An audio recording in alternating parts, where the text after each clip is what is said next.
This video is about design thinking and how we use design thinking in the New Jersey curriculum for young children.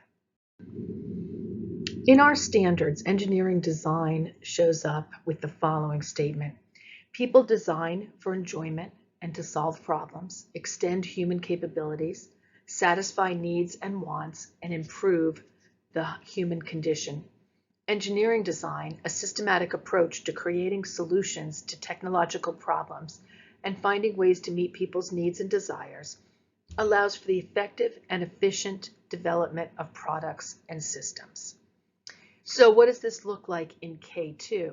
Well, if we look at the computer science and design standards, this is the statement: by the end of grade 2, students should know that engineering design is a creative process for meeting human needs or wants that can result in multiple solutions, and that there are limitations or constraints that must be considered when engineering design. So in other words, we're teaching kids that we can create things, we can engineer things that solve problems for humans that meet our needs or wants, and that there can be multiple solutions, and that there are some limitations, that we can't just make anything that we want.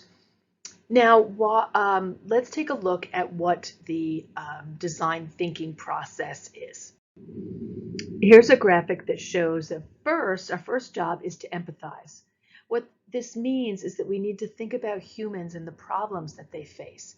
What are their issues? What are their problems? What do they care about? What do they need?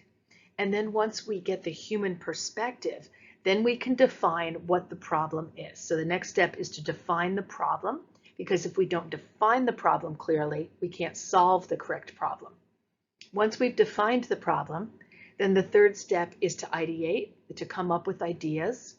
We're going to brainstorm. We're going to think of all different possible ways of doing something. And then we'll create a prototype is the next step. The fourth step is to create a prototype. So that's sort of your testing, your first draft, so to speak.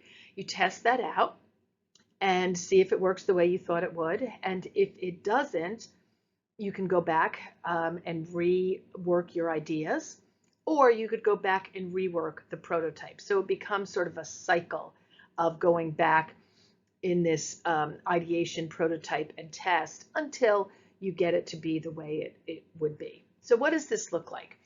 Well, I was in a classroom recently where the children were reading The Three Billy Goats Gruff.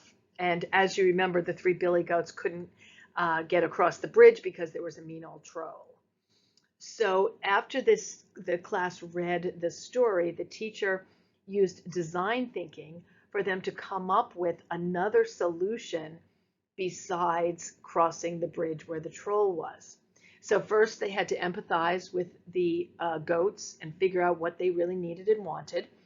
Then they had to define the problem, and the problem definition was that they couldn't use the bridge where the troll was. And then they had to come up with solutions. So some of their solutions was to make a boat that they could go across in a boat. Some of the solutions was to create a different bridge. Anyway, they came up with all of these different solutions. Then they created prototypes during center time with different materials, and then they tested them out. So again, it doesn't have to be a large blown out project with the young children. It can be something more simple. And this slide shows us all of the possibilities that result from design thinking. The children grow more empathetic, they become systems thinkers, they become explorers, they're more engaged, they become problem solvers, they think divergently, they make deep connections between ideas, they're ready for a creative economy, and they learn to take creative risks.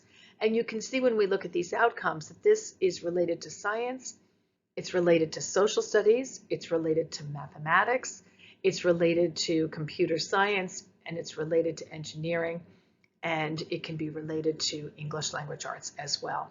So again, the design thinking is a way of problem solving to meet human needs. So hopefully this will help you to think about how you can use this in your classroom too.